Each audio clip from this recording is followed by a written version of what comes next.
Isa ka din bang salon owners na nahihirapan na makabenta, no? Lalo na sa panahong mahina. Yo, what's up? Good morning mga salon owners. Ako nga pala si Jeff Cinco, isang salon owner na meron ng 9 years na experience sa pagpapatakbo ng salon business. At ngayong araw na tayo, nandito tayo sa ating branch sa Digos Branch, no? Rizal Avenue. May customer na tayo, andito sa loob. O, tatlo, apat. So, nga pala, gusto ko lang i-share sa inyo, ibahagi sa inyo na kung hirap na hirap kang makabenta sa inyong salon, no? 'Di ba?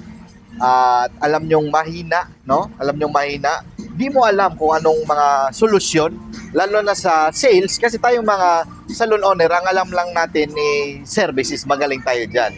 So, gusto ko lang bahagi sa inyo na meron tayong special guest speaker na naman. Napakabangis nito, ha. Siya ay may-ari ng printing business, pero magaling siyang magbenta, magaling siya sa sales. At syempre, papakilala natin yan by Monday. 9 p.m. Kita-kits tayo, Discord meeting. Abangan nyo kung meron kayong katanungan tungkol sa sales, sa pagbebenta, paano kumita, paano bubenta, basta tungkol sa sales. Kasi napakabangis na guest speaker natin to. Kaya abang-abang kayo at ilagay ko yung link, message na rin sa gustong pumasok sa ating grupo. Bye-bye!